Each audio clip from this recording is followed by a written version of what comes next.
नमस्कार दोस्तों, मैं उमंग कुमार सिंह स्वागत करता हूं आपके अपने YouTube चैनल एग्जाम नगरी में। और आज है हमारा दूसरा दिन लूसेंट का।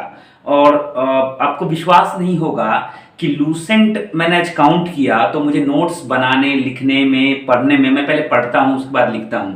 तो मैं आप सबको भी रिकमेंड करना चाहूँगा कि जब आप लूसेंट का नोट्स बना रहे हो तो एक बार खुद से पढ़िए, है ना, उसके बाद फिर नोट्स बनाइए। या फिर मेरे वीडियो को जो है रोक के जो चैप्टर आप पढ़ रहे हैं उस चैप्टर को पहले लूसेंट से देखिए, उसके बाद मेरे वीडियोस को देखिए। दोनों का कंपोजिशन जो है वो आप मिला के पढ़िए, आपकी तरफ फायदा करेगा। आप सभी वही गलती कर रहे हैं जो आप वर्षों से करते आ रहे हैं। थोड़ा सा कंफर्टेबल जोन से बाहर निकलिए। जी हाँ, कंफर्टेबल जोन से बाहर निकलिए। आपको अभी पीडीएफ चाहिए। पीडीएफ मतलब क्या? Prepared notes. पीडीएफ आपको प्रिपेयर्ड नोट्स जो होते हैं वही आपको पीडीएफ में चाहिए। अब पीडीएफ में अगर आपको मिल जाएगा तो नोट्स तो आपको मिल गया, आप सोचेंगे हम पढ़ लेते हैं सीधे, तो वहां पे क्या होगा, दो चीजें स्किप कर जाएंगी। एक तो आप बुक से उसको कंपेयर नहीं कर पाएंगे और दूसरी चीज कि आप खुद लिखेंगे नहीं। देखिए, ये दोनों ही हमारे नोट्स बनाने के पार्ट हैं। ये दोनों ही हमारे नोट्स बनाने के पार्ट है। इस बात को आप लोग समझिए। एक दो चैप्टर चलिए। देखिए, 30 दिन में खत्म करना थोड़ा सा मुश्किल है, लेकिन नामुमकिन नहीं है। मैंने किया है, 30 दिन में किया है। भले ही 70 दिन लगे, बीच में मैंने गैप किया, लेकिन मैंने खत्म करने के लिए 30 दिन की ही पढ़ाई की थी। और काफ़ी दिनों का अनुभव है। जब मैंने 10th किया था तभी से जो है मैंने लूसेंट पकड़ लिया था। उस समय लूसेंट एक पतली बुक आती थी। पतली कहने मतलब कि मोटाई उसकी ठीक रहती थी, मोटाई ज़्यादा रहती थी, लेकिन उसका जो आकार रहता था वो छोटा रहता था। अभी लूसेंट बड़ा आने लगा। देखिए, आप लोगों के लिए खुशखबरी है कि मैंने नया वाला लूसेंट मंगा लिया है। ये नया बुक है और ये मेरा पुराना बुक है। ये पुराना वाला है, ये नया वाला है। ये 2018 एडिशन है, 2020 का एडिशन है। इस पर भी मैं एक वीडियो लाऊंगा कि कैसे जो है इसमें दोनों में क्या अंतर है। बहुत ज्यादा अंतर है, इसलिए मैं कहता हूं कि आप लोग नए वाले एडिशन से पढ़िए। बहुत सारी चीजें जोड़ी गई हैं इसमें, बहुत सारी चीजें नहीं है, तो उसके लिए मैं एक अलग से वीडियो बनाऊंगा। ये लूसेंट का वीडियो है, इसमें मैं ज्यादा समय आपका नहीं लूंगा। और अगर आपने पहले का वीडियो नहीं देखा है तो पहले वो पार्ट 1 देख लीजिए। 10 पेज में आधा प्राचीन भारत खत्म है और आज के वीडियो में पूरा का पूरा प्राचीन भारत समाप्त हो जाएगा। और हम लोग डे 3 से जो है वो मध्यकालीन भारत पढ़ेंगे। एक और छोटा सा अनाउंसमेंट और है कि मैं वीडियोस एक एक दिन बीच करके ला रहा हूं। देखिए, मैं जॉब करता हूं, मैं पढ़ता हूं और फिर आपके नोट्स लिखता हूं और उसके बाद फिर उस नोट्स पर वीडियो बनाता हूं। मुझे घर के भी सारे काम करने होते हैं और अगर मैं एक दिन गैप ले लूं तो मैं किसी तरह मैनेज कर पाऊंगा और आपको भी एक दिन का समय मिल जाएगा अच्छे से पढ़ने के लिए। तो आप नोट्स बनाइए, पढ़िए। आप 2 दिन ले लीजिए और आराम से पढ़िए। लेकिन क्लासेस जो है वो 30 दिन की ही होगी, भले वो 60 दिन में खत्म हो, लेकिन आपको जो है रेगुलर बने रहना है और पूरा वीडियो ध्यान से उसको समझना है और लूसेंट की किताब लेके बैठना है। तो एक एक दिन बीच करके स्पेक्ट्रम के भी और एक एक दिन बीच करके लूसेंट के भी जो है दोनों के दोनों वीडियो समानांतर रूप से आते रहेंगे। चलिए, मैं लेके चलता हूँ। मैंने नोट्स प्रिपेयर कर लिया है, लेके चलता हूँ मैं आपको अपनी नोटबुक पे। ये नोटबुक मैंने आपके लिए प्रिपेयर कर रखी है। मैंने परिचय तो करवा दिया है आपको नोटबुक से। ये नोटबुक मैंने लूसेंट का जो है प्रिपेयर करके रखा है और लेके चलता हूँ मैं इस नोटबुक पे और देखते हैं कि आज हमने क्या क्या चीजें और कैसे इसमें समाहित की हैं। आइए चलते हैं। तो दोस्तों, इस वक्त आपके सामने देख सकते हैं आप सामान्य ज्ञान लूसेंट का जीके और मेरा नोटबुक आपके सामने रखा हुआ है। और जैसा कि हम सभी जानते हैं, कल हमने क्या पढ़ा था, 10 पेज पढ़ा था। डेली हम लोग 10 पेज इसमें से पढ़ रहे हैं। तो 10 पेज में हमने क्या क्या पढ़ा था, मैं इस बुक को हटा देता हूँ, आप बुक साथ में लेके बैठिएगा। सबसे पहले विषय सूची देख लेते हैं मैंने कैसे बनाया है। ये मेरी विषय सूची है आपके सामने, ये मेरी विषय सूची है। इस विषय सूची में अगर आप देख सकते हो तो देखिए कहाँ तक हमने पढ़ा है।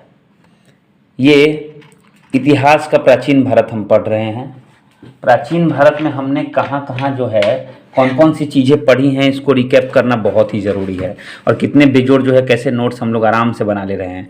भारतीय इतिहास के स्रोत, प्रागैतिहासिक काल, सिंधु सभ्यता, वैदिक सभ्यता, महाजनपदों का उदय, जैन धर्म, बौद्ध धर्म, शैव धर्म, वैष्णव धर्म, इस्लाम धर्म, ईसाई धर्म, पारसी धर्म, मगध साम्राज्य का उत्कर्ष और सिकंदर। अब हमें मौर्य साम्राज्य पढ़ना है। आगे जो है हमें मौर्य साम्राज्य पढ़ना है। ये 1 से 10 जो है मैंने इधर लिखा है, ये लूसेंट का पेज है और हमने इसे समाप्त किया है 1 से 7 में। जी हाँ, अगर आप कंप्लीट कॉपी पेस्ट करेंगे तो 10 पेज का जो लूसेंट है वो आप 35 पेज में लिखिएगा। हमने इसे 7 पेज का नोट्स मैंने कम से कम में बनाया है। अगर आपने वो वीडियो नहीं देखा है तो प्लेलिस्ट है मेरे चैनल में, मैं लिंक में भी डाल दूंगा, तो वो ज़रूर देखिएगा। ग्राफ के माध्यम से, नक्शे के माध्यम से बहुत ही अच्छे तरीके से समझाया हुआ है। आज दूसरा दिन है और दूसरे दिन हम लोग शुरू करेंगे मौर्य साम्राज्य से। दूसरे दिन जो है हम लोग शुरू करेंगे मौर्य साम्राज्य से।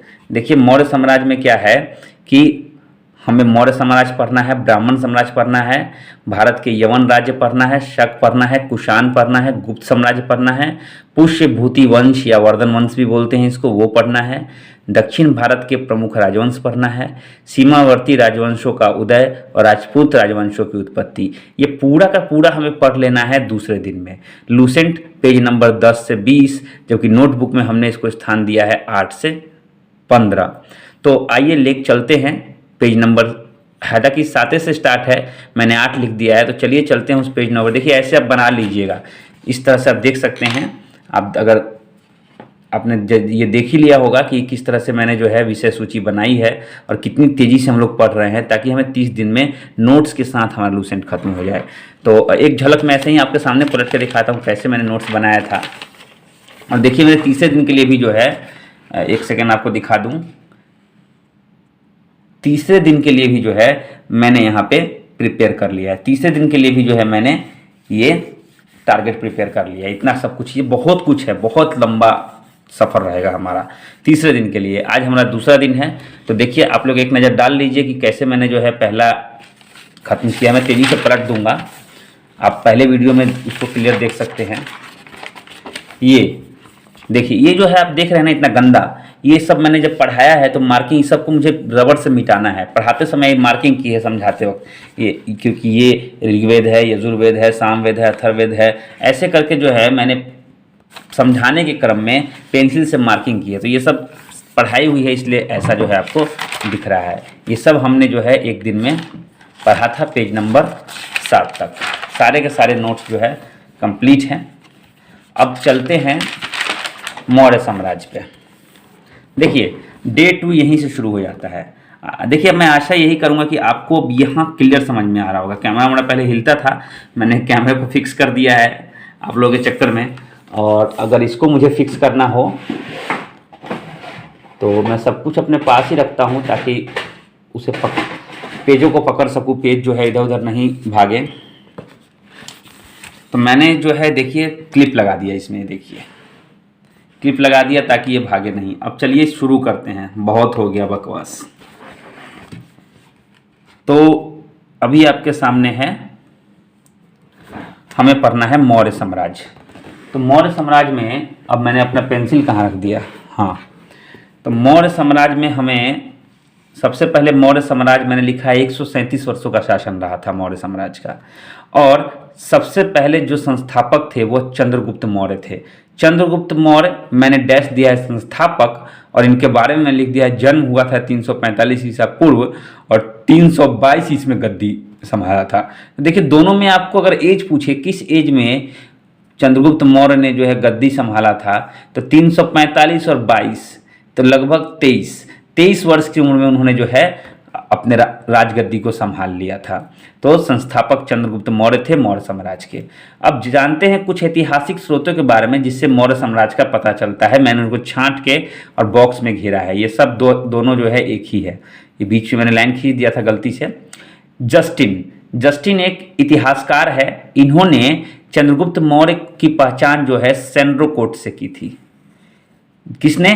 जस्टिन ने। लेकिन ये जो फेमस लोग हैं इसके, इनसे प्रश्न भी आते हैं। विलियम जोन्स ने चंद्रगुप्त मौर्य का जो है पहचान वो चंद्रगुप्त मौर्य से किया था। तो कैसे इतिहास में इनका नाम आया, कैसे लोगों ने इनका पहचान किया। उसके बाद एक पुस्तक है मुद्रा राक्षस। मुद्रा राक्षस, मुद्रा राक्षस किसने लिखी है? विशाखा दत्त ने लिखी है। मुद्रा राक्षस के लेखक कौन है? विशाखा दत्त। इसमें इनको वृषल कहा गया है। देखिए मैं आपको बता दूं, चंद्रगुप्त मौर्य का जो जाति है ना, उसके बारे में हमेशा से ही विवाद होते हैं। कुछ लोग ने कहा, कुछ इतिहासकारों ने कहा कि ये राजकुल से हैं, कुछ लोगों ने कहा कि ये निम्न कुल से हैं, दलित कुल से हैं। तो लेकिन विशाखा दत्त कृत जो है मुद्रा राक्षस पुस्तक है, उसमें वृषल बोला गया है। वृषल मतलब निम्न कुल होता है, जबकि जैन ग्रंथों में इन्हें राजकुल का बताया गया है। तो इस पर विवाद है, लेकिन बस ये एक प्रश्न है कि विशाखा दत्त के मुद्रा राक्षस में इन्हें वृषल बोला गया है। उसके बाद अर्थशास्त्र। जी हाँ, अर्थशास्त्र लिखा गया है कौटिल्य ने। अब ये अर्थशास्त्र का नाम जब आता है, यही कौटिल्य, यही विष्णुगुप्त, यही चाणक्य, सब एक ही नाम है, सब तीनों एक ही व्यक्ति के नाम है। इन्हीं की सहायता से चंद्रगुप्त मौर्य गद्दी पर बैठे थे। इन्होंने ही जो है सारा डायरेक्शन इन्हीं का था। ये सूत्रधार थे किसको? चंद्रगुप्त मौर्य को गद्दी में बैठाने में। तो अर्थशास्त्र जो है इन्होंने ही लिखी थी। अर्थशास्त्र जो हम लोग जानते हैं कि वित्त के लेन देन से होता है, पैसों के लेन देन से, उस समय ऐसा नहीं था। उस समय जो अर्थशास्त्र कौटिल्य ने लिखी थी वह पूरी तरह राजनीति पे था। राजनीति बहुत अच्छा जानते थे, तभी था कि वो जो थे शासक निर्माता थे। उन्होंने चंद्रगुप्त मौर्य को ढूंढा और उन्हें राजा बना दिया। तो अर्थशास्त्र के लेखक कौटिल्य थे, जिनका नाम विष्णुगुप्त भी था, जिनको चाणक्य भी बोला था। चाणक्य नाम बड़ी फेमस है उनका।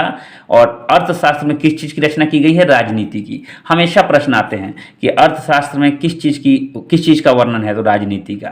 तभी एक और कीर्ति है जिससे मौर्यकालीन इतिहास का पता चलता है, वह है इंडिका।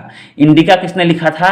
मेगास्थनीज ने। सेल्यूकस निकेटर का राजदूत था मेगास्थनीज। तो मेगास्थनीज ने जो है संस्कृति के बारे में बताया था, दरबारी संस्कृति के बारे। एक दरबारी था मेगास्थनीज उनका, उन्होंने जो है मौर्यकालीन संस्कृति के बारे में वर्णन किया था। किसमें? इंडिका पुस्तक में। तो ये कुछ छोटा सा जो है एक सोर्स मैंने ये गोल ऐसे आयताकार घेर दिया है, जिस सोर्स से पहले उनके प्रारंभिक थोड़ा सा व्याख्या का जो है हमें पता चलता है। कीर्ति, कुछ कीर्तियां भी थी। क्या क्या चीज़ें उन्होंने किया? तो 305 ईस्वी में उन्होंने क्या किया? सेल्यूकस निकेटर को हराया। जी हाँ, किसको हराया? सेल्यूकस निकेटर को हराया। कब हराया था? 305 ईस्वी में। और गुरु थे उनके भद्रबाहु। भद्रबाहु अगर आपने जैन धर्म पढ़ा है पिछले वीडियो में, तो भद्रबाहु को आप लोग जानते होंगे। इनके गुरु कौन थे? भद्रबाहु थे। उनसे उन्होंने जैन शिक्षा ली थी। जैन धर्म के अनुयायी थे चंद्रगुप्त मौर्य। चंद्रगुप्त का जो भवन था, राजभवन, वो किस चीज़ का था? लकड़ी का था। यह हमेशा प्रश्न आता है। लकड़ी का था, लोहे का था, पत्थर का था, तांबे का था, मिट्टी का था, ऐसे ऐसे ऑप्शन आते हैं। तो चंद्रगुप्त मौर्य का जो भवन था वो किस चीज़ का था? लकड़ी का था। 298 ईसा पूर्व में श्रवण बेलगोला में उपवास से मृत्यु। जो जैन लोग जो होते हैं ना, वो लोग उपवास भी करते हैं। तो उपवास के दौरान जो है श्रवण बेलगोला में उनकी मृत्यु हो गई 298 ईसा पूर्व में। तो 298 श्रवण बेलगोला आज भी जैन धर्म का जो है बहुत ही प्रसिद्ध स्थान है, चूंकि यहाँ पे जैन धर्म की उपासना करते हुए उपवास से जो है चंद्रगुप्त मौर्य की मृत्यु हो गई थी। तो ये चंद्रगुप्त मौर्य के बारे में था, पहले साम्राज्य के बारे में। अब पढ़ते हैं बिंदुसार। देखिए मौर्य साम्राज्य जो है ना, ये मौर्य साम्राज्य ही चल रहा है। तो चंद्रगुप्त मौर्य, दूसरे शासक थे बिंदुसार। ये भी मौर्य साम्राज्य के दूसरे शासक थे, बिंदुसार। तो चंद्रगुप्त मौर्य के बाद बिंदुसार जो है 298 ईसा पूर्व में गद्दी पर बैठे। बिंदुसार को अमित्रघात भी बोला जाता था। अजीवक संप्रदाय के थे ये। अमित्रघात क्यों बोला जाता था? शत्रुओं के विनाशक थे। अमित्रघात, देखिए इस वर्ड को संधि विच्छेद कीजिए। मित्र मतलब होता है दोस्त, अमित्र मतलब होता है दोस्त नहीं है तो शत्रु है। घात मतलब होता है मारना, घात लगा के मारना। अमित्र घात मतलब शत्रु विनाशक, इसलिए शत्रु को विनाश करने का नहीं, शत्रु को छोड़ते नहीं थे। भद्रसार ने वायु पुराण लिखा है और उसमें जो है इनको सिंह सेन कहा गया है। जैन ग्रंथों में इनको सिंह सेन कहा गया है, और माफ कीजिएगा भद्रसार इनको वायु पुराण में कहा गया है। वायु पुराण एक पुराण है जिसमें जो है बिंदुसार को क्या कहा गया है? भद्रसार कहा गया है। बिंदु हटा के भद्र लगा दिया गया है, किसमें? वायु पुराण में। और जैन ग्रंथ के अनुसार ये इनको सिंहसेन कहा गया है। अब तक्षशिला में 2 विद्रोह हुआ था इनके समय में, जिनमें उन्होंने सुसीम और अशोक को जो है भेजा था और उन्होंने जाके दमन किया था। बौद्ध विद्वान जो तारानाथ है, उन्होंने इनको 16 राज्यों का विजेता बताया है। किसने बताया है? अभी तक हम बिंदुसार की ही बात कर रहे हैं। तो देखिए बिंदुसार के क्या क्या नाम है, देख लीजिए। अमित्रघात, भद्रसार, सिंहसेन, 16 राज्यों का विजेता, ये सब इनके नाम है। अगर बात आएगी किसने किसने क्या कहा है, तो अमित्रघात जो है कहा गया है, क्योंकि शत्रु के विनाशक थे, आजीवक संप्रदाय के अनुयायी थे ये। भद्रसार वायु पुराण में इनको कहा गया है, सिंहसेन को जैन ग्रंथ में कहा गया है, और तारानाथ ने इन्हें जो है 16 राज्यों का विजेता बताया है। ये बिंदुसार की कहानी है। अब थोड़ा ज़्यादा हमको पढ़ना पड़ेगा अशोक के बारे में। जी हाँ, अशोक का साम्राज्य एक बार थोड़ा सा देख लीजिए कि पूरे भारत में अशोक का साम्राज्य कहाँ था। थोड़ा दक्षिण भारत को छोड़ के बाकी सब जगह अशोक थे। सिंध, पंजाब, पाकिस्तान, सब जगह अशोक ही अशोक थे। तो चलिए पढ़ते हैं अशोक के बारे में। कैमरे को मैं ऊपर कर दूं, ऐसे मैं सोचता हूं कि आपको बहुत ही क्लियर दिखाई दे रहा होगा। मैंने जूम नहीं किया है। चलिए हम लोग आ गए मौर्य साम्राज्य अशोक के बारे में पढ़ने। देखिए मैंने मौर्य साम्राज्य ऊपर लिखा है और एक लाइन खींची है, उसमें मैं सबके बारे में लिख रहा हूं। अशोक 269 ईस्वी में गद्दी पर बैठे थे। अशोक कब बैठे थे गद्दी पर? 269 ईस्वी पूर्व में। उस समय ये अवंती के राज्यपाल थे। अवंती एक छोटा सा राज्य था, उसी के राज्यपाल थे ये। मास्की एवं गुर्जरा अभिलेख है, उनमें इनका नाम अशोक मिलता है।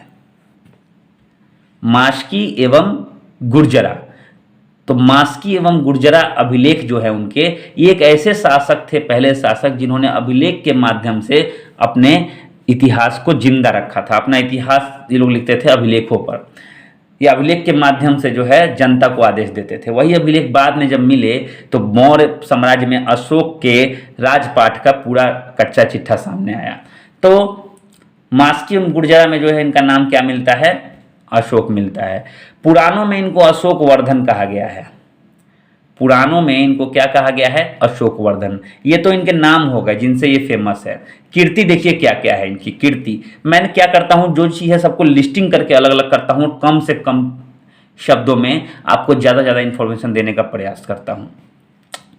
कीर्ति देखिए 261 ईसा पूर्व में उन्होंने कलिंग पर आक्रमण किया। 269 में गद्दी पर बैठे और 261, 61 और 69 में कितना का अंतर? 8 साल का अंतर। मतलब अपने शासन के 8वें वर्ष में उन्होंने कलिंग पर आक्रमण किया। कभी कभी ईयर नहीं पूछ के ये पूछ देता है किस वर्ष में उन्होंने अपने शासन के किस वर्ष में जो है कलिंग पर आक्रमण किया था। तो 8वें वर्ष में, कब? 261 ईसा पूर्व में। उनको दीक्षा जो मिली थी वो उपगुप्त से मिली थी, यानी उनके गुरु जो थे वो उपगुप्त थे, जो कि एक बौद्ध भिक्षु थे। यानी बाद में इन्होंने बौद्ध धर्म को जो है ज़्यादा मान्यता दी। बौद्ध धर्म को संरक्षण दिया किसने? अशोक ने।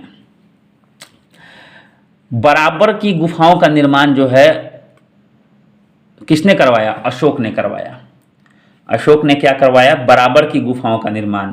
अरे भैया, ये गुफाओं का निर्माण करने की क्या आवश्यकता थी? तो आजीवकों हेतु।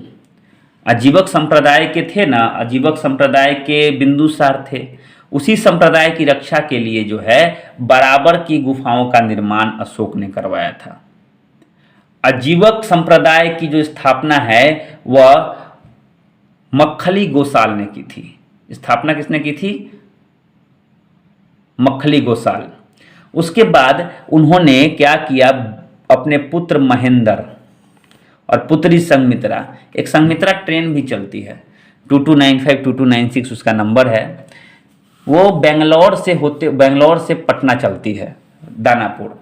तो देखिए मिलन होता है साउथ से नॉर्थ का, तो वही संघमित्रा उन्हीं के नाम पे है। तो पुत्र महेंद्र और पुत्री संघमित्रा दोनों को उन्होंने कहाँ भेजा था? श्रीलंका। क्यों भेजा था? बौद्ध प्रचार के लिए। 84,000 स्तूपों का निर्माण करवाया था। सोचिए आजकल एक भी स्तूप का कोई निर्माण करवाता नहीं है, अशोक ने 84,000 स्तूपों का निर्माण करवाया था। जी हाँ। उसके बाद शिलालेख का प्रचलन उन्होंने किया था।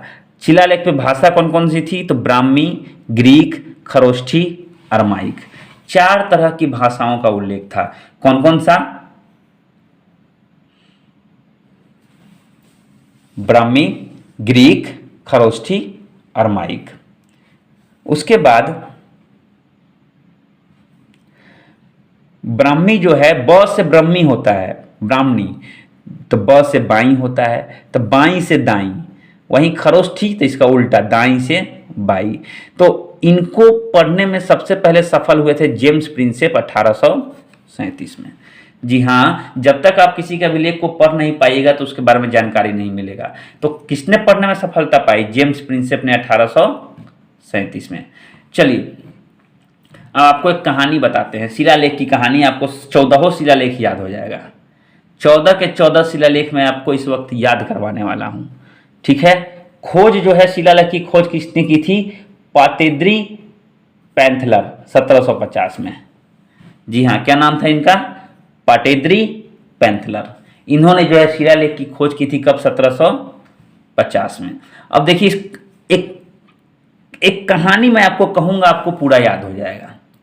एक कहानी से आपको पूरा याद हो जाएगा। जैसे देखिए, सबसे पहला मैंने नंबर दिया है, 1 लिखा है, लूसेंट में प्रथम लिखा हुआ है। पहला शिलालेख, दूसरा शिलालेख, तीसरा शिलालेख, ऐसे है। तो अगर आप इसको देखेंगे तो प्रथम शिलालेख में पशु बलि की निंदा की गई है। यहां से कहानी शुरू होती है। एक ऐसा राजा जो कभी जो है पशुओं को नहीं मारना चाहता था, शाकाहारी राजा था, तो पशु बलि की निंदा की गई। उसका जो है पशु बलि का विरोध किया गया, उसकी बुराई की गई कि पशु बलि देना नहीं चाहिए। तो भाई पशु बलि नहीं देना चाहिए, तो किसी ने अगर पशु को पकड़ लिया और बलि देने की कोशिश की तो उसको चोट लग गई। चोट लग गई तो चिकित्सा की जरूरत है। जी हाँ, डॉक्टरी इलाज की जरूरत है। तो पशु बलि निंदा के बाद चिकित्सा। चिकित्सा ये मनुष्य और पशु बलि दोनों के लिए है। मनुष्य को क्या चिकित्सा चाहिए? इलाज ना करते, तुम्हारा इलाज कर देंगे। तो इलाज मतलब कि तुमको सुधार देंगे। पशु बलि करोगे तो सुधार देंगे तुमको। तो चिकित्सा किसके लिए? मनुष्य के लिए और पशुओं के लिए भी। दुगो हो गया। अब भाई कोई कोई चोरी छुपे जो है बलि दे सकता है, इसके लिए राजकीय दौरा बहुत जरूरी है। तो राजकीय दौरा तीसरा। तो देखिए, पहला हो गया पशु बलि निंदा, पशु बलि की बुराई। फिर भी लोग करेंगे तो उनका इलाज जरूरी है ना, तो चिकित्सा मनुष्य एवं पशु की। अब थोड़ा घूमना पड़ेगा राज्य में और देखना पड़ेगा, जांच करना पड़ेगा कि कौन कौन ऐसा करता है या नहीं करता है। इसके लिए राजकीय दौरा। तो इन 3 को तो आपको शुरू का 3 को मेरे ख्याल से सही याद होगा 3 को याद करने में कोई दिक्कत नहीं है। जरा बताइएगा मेरे याद करवाने का तरीका आपको कैसा लगा कमेंट बॉक्स में। उसके बाद इस 2 को आप क्या कीजिएगा, एक साथ याद कीजिएगा। भेड़ी घोष।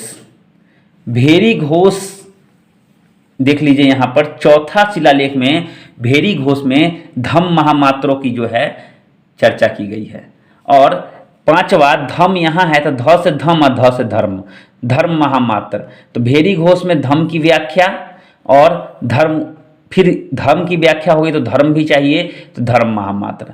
2 को आप लोग याद रखिए, है ना। अब देखिए यहां से, अब भाई क्या हुआ कि ठीक है, यहां तक तो 3 को चीज ठीक था कि पशु को नहीं मारना है, अब मारना है तो इलाज उसका होगा चिकित्सा, और इसको देखने के लिए पूरे राज्य का दौरा। अब ये 2 हो गया धर्म से संबंधित। अब आत्मनियंत्रण। आत्मनियंत्रण का मतलब कि अपने मन को काबू में रखना। यहां से शुरू कीजिए। मन को जो काबू में रख लेता है उसको विजेता कहा जाता है। तो छठा 6 से होता है सिक्सर। छक्का लगता है ना क्रिकेट में, और छक्का कब लगेगा? जब सही बॉल का इंतजार कीजिएगा।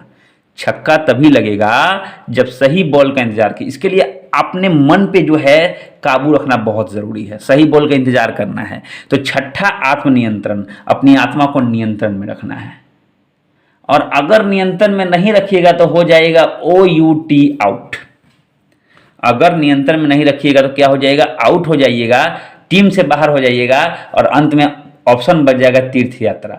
और जब बीसीसीआई जब जो क्रिकेट कंट्रोल बोर्ड जब सजा देती है तो बड़ा सजा देती है, तो दो में दो लपेट ली, 7 और 8 में क्या है, तीर्थ यात्रा।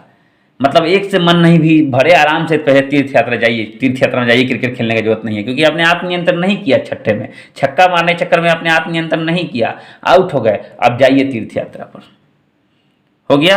अब तीर्थ यात्रा से अब जब आइएगा आप, चाहे तीर्थ यात्रा पे आप जाइएगा, क्योंकि आप सेलिब्रिटी हैं, आप बड़का क्रिकेटर हैं, तो आपको सच्चा भेंट और सच्चा शिष्टाचार भी लोगों का मिलेगा, सच्चा भेंट और सच्चा शिष्टाचार भी मिलेगा।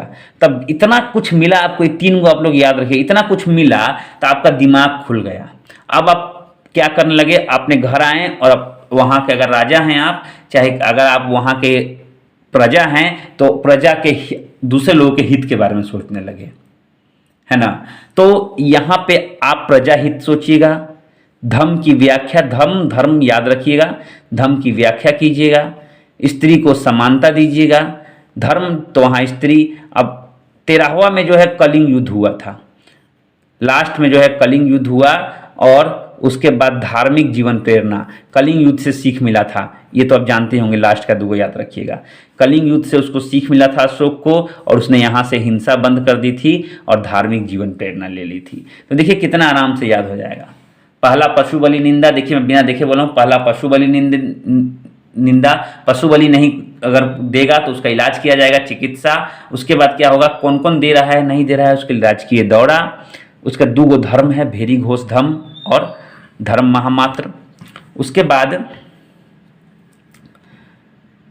यहाँ पे छक्का पे आइए, 6 नंबर पे आत्मनियंत्रण से छक्का लगेगा, नहीं लगेगा तो आउट हो गए, चल जाइए तीर्थ यात्रा पर। 7 से 8 तीर्थ यात्रा। 9वां में गए वहाँ तो सच्चा भेंट और सच्चा क्या मिला, शिष्टाचार मिला। इतना कुछ मिलने के बाद अब आपका दिमाग खुल गया, आपने प्रजा के हित के बारे में सोचा, धर्म की व्याख्या करने लगे, स्त्री को समानता देने लगे, और फिर अंत में आपने फिर एक गलती कर दी, कलिंग युद्ध लड़ा। इस युद्ध से आपका करियर समाप्त हो गया। आप भले जीत गए, लेकिन जीत के आप हार गए। आपने लोगों के दुख को देखा और आपने धार्मिक जीवन की प्रेरणा ले ली। यही तो है कहानी भैया, शिलालेख रटने की जरूरत नहीं है। चलिए आगे चलते हैं, बहुत समय ले लिया हम लोगों ने। स्तंभ लेख, शिलालेख जो पत्थरों पे लिखा था, स्तंभ लेख जो स्तंभ पे लिखा आता था, या फिर अभिलेख, है ना। तो रानी का अभिलेख बहुत फेमस है। रानी के अभिलेख में जो है कौशंबी में जो है रानी का अभिलेख मिला है। सबसे छोटा अभिलेख जो है रुम्मीदेई है, और सबसे लंबा अभिलेख जो है सातवां है, 7 बड़ी लकी होता है। उसके बाद शारे कुना, ये एक ऐसा अभिलेख है जो ग्रीक एवं अरमाइक भाषा में है, बाकी सब जो है ब्राह्मी या खरोष्टी में है। ब से ब्राह्मी, ब से बाई, यानी बाई से दाई, या खरोष्टी दाई से बाई। चलते अब थोड़ा मौर्य के प्रशासन पर देखते हैं। देखिए प्रशासन भी देखना बहुत ज़रूरी है। प्रशासन तो आजकल न्यू है, प्रशासन नहीं रहेगा तो फिर से जो है लोग जो है बिहार में दारू बंद तो है ही है, प्रशासन की कमी के कारण देखिए लोग पी रहे हैं, तो प्रशासन जानना बहुत ज़रूरी है। सबसे छोटी इकाई जो थी वह ग्राम थी। सबसे छोटी इकाई क्या थी, ग्राम थी। 10 ग्रामों को जो है मिला के जो है 10 ग्रामों का एक ग्रुप होता था एक साथ, जिस पर शासन चलाया जाता था। सबसे छोटा प्रशासक जो है गोप होता था। गोप जो है, गोप के अंदर में ही 10 ग्राम रहते थे, क्योंकि सबसे छोटी इकाई है। सेना का नेतृत्व नायक, जी हाँ, नायक नहीं खलनायक हूँ मैं, तो नायक मतलब हीरो होता है, तो सेना भाई हमेशा ही हीरो ही रहती है, तो सेना का नेतृत्व नायक। गुप्तचर विभाग अमात्य। गुप्तचर विभाग, गुप्तचर मतलब कौन होते हैं, जासूस, तो इनको अमात्य बोला जाता था। गुप्तचर जो होते थे उनको गूढ़ पुरुष। देखिए पूरा विभाग को अमात्य बोला जाता था, लेकिन एक जो रहता था, एक को क्या बोला जाता था, एक कोई जासूस रहता था उसको गूढ़ पुरुष बोला जाता था। अब इसमें गूढ़ पुरुष में 2 प्रकार के गूढ़ पुरुष रहते थे, एक संस्था, एक संचार। अब देखिए संस्था का मतलब क्या, जो एक ही जगह पे, संचार मतलब क्या, घूमते रहना, संचार करते रहना, भ्रमण करते रहना। संचार जो संचारित होते थे, घूमते रहते थे अलग अलग जगहों पे, और संस्था एक जगह पर रह के काम करते। 2 तरह के गुड़ पुरुष होते थे, जासूस होते थे। न्यायाधीश को राजुक बोलते थे। हाँ भाई, न्यायाधीश राजा होता है, राजा ही ना न्याय करता है, इसलिए राजुक। सरकारी भूमि, सीता भूमि, जी हाँ, सीता भूमि को राजा की भूमि माना जाता था क्योंकि राजा की पुत्री सीता थी। वैश्या रूपा जीवा को वैश्या कहा जाता था। तो ये ग्राम की छोटा सा झलक था। चंद्रगुप्त मौर्य ने जो है जब नंद वंश का विनाश किया था तो उसको करने में जो है कश्मीर के राजा प्रवर्तक से जो है उन्होंने सहायता ली थी। किससे ली थी? एक क्वेश्चन आ जाता है कभी कभी, और आएगा ऐसा क्वेश्चन तो अधिकांश लोग छोड़ देते हैं, याद ही नहीं रहता है। अंतिम शासक कौन थे? बृहद्रथ। बृहद्रथ को क्या किया? पुष्यमित्र शुंग द्वारा उसकी हत्या कर दी गई 150 ईसा पूर्व में, और इसके बाद शुंग वंश का शासन चला। तो बताइए कि अशोक आपको कितना प्रभावी लगा और कितने आराम से आपने पूरा जो है अशोक के बारे में पढ़ लिया। तो आइए चलते हैं नेक्स्ट पेज पे।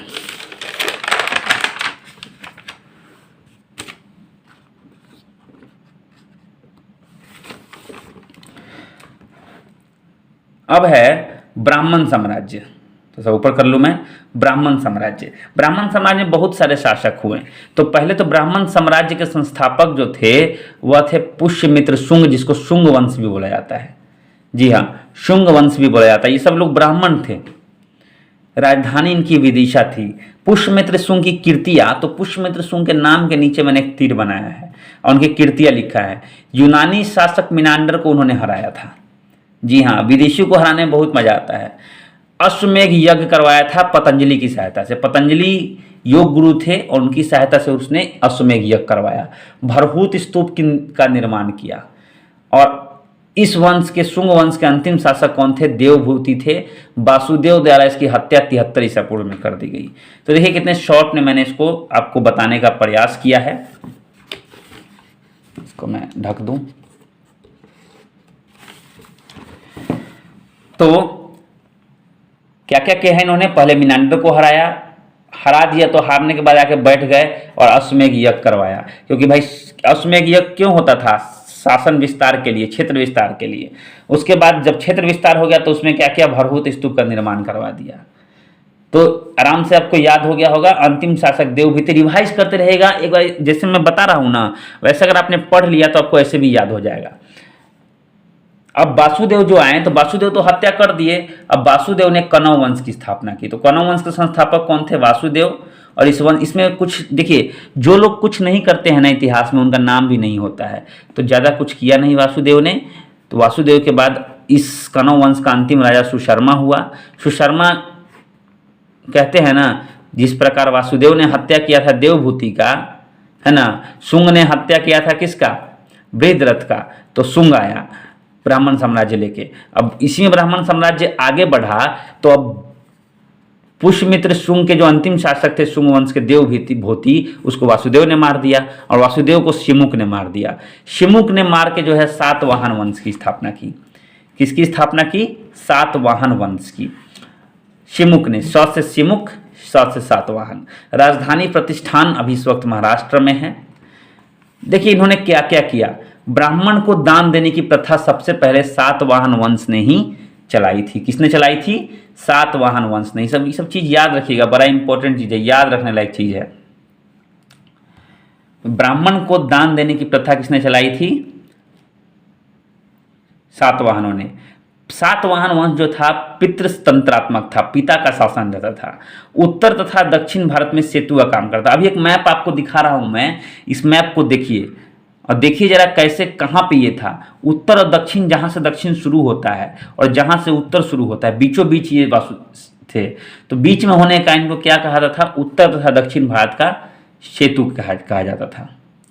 उसके बाद कुछ प्रमुख शासक थे जैसे सातकर्णी, हाल, मैंने उन्हीं को शामिल किया है जो महत्वपूर्ण है। तो बहुत सारे शासक थे लेकिन सातकर्णी और हाल जो थे वो थे। क्यों सातकर्णी को याद किया जाता है? अश्वमेध राजसूय यज्ञ दोनों उसने करवाया था।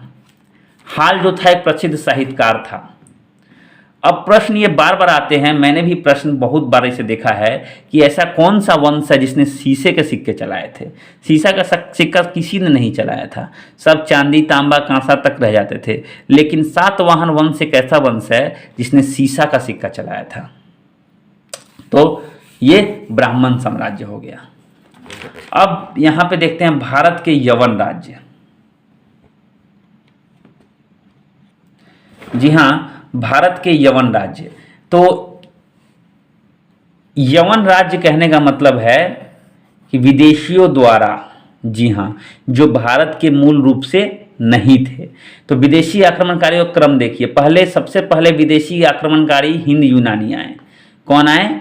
हिंद यूनानी। उसके बाद शक आए, तब पहलव आए और तब कुषाण आए। तो इसको आप याद रखिए, हंस के पक गए, हंसते हंसते पक गए। ह स हंस प क पक, हंस पक, हंसते हंसते पक गए। ह से हिंद यूनानी, स से शक, मैंने ऐसे ही लिखा है, स होना चाहिए, प से पल्लव और क से कुषाण। हंस पक याद रखिएगा। तो यहां पे देखिए, पहला आक्रमण जो है किसने किया था? डेमेट्रियस ने किया था। पहला आक्रमण भारत पे किसने किया था? डेमेट्रियस ने। डेमेट्रियस कौन था? बैक्टीरिया। अभी हम लोग हिंद यूनानी के बारे में पढ़ रहे हैं, शक, पहलव, कुषाण सबके बारे में पढ़ेंगे। हिंद यूनानी में सबसे पहला आक्रमण भारत पे किसने किया था? डेमेट्रियस ने किया था। डेमेट्रियस कौन था? बैक्टीरिया का शासक था, 190 ईसा पूर्व में। सबसे विख्यात जो है मिनांडर था। मिनांडर ने जो है नागसेन, जो कि एक बौद्ध भिक्षु थे, उनसे बौद्ध धर्म की दीक्षा ली थी। अब मिनांडर के बारे में थोड़ा जान लीजिए। मिनांडर जो है मिलिंद पन्हो के शीर्षक लेखक है। मिलिंद पन्हो एक पुस्तक है, प्रख्यात पुस्तक है। इसके लेखक कौन है? मिनांडर। उसके बाद सिक्के से पहचान होती थी। एकमात्र ऐसा हिंद यूनानी शासक था, हिंद यूनानी जो थे एकमात्र ऐसे विदेशी थे जिनके सिक्के पर इनका कंप्लीट डिटेल रहता था। सिक्के से इनकी पहचान हो जाती थी। सबसे पहले सोने के सिक्के किसने जारी किए थे? हिंद यूनानियों ने जारी किए थे। उसके बाद हेलेनिस्टिक आर्ट यानी यूनानी कला, तो गंधार की जो कला है उसमें आपको इनकी कला देखने को मिलेगी।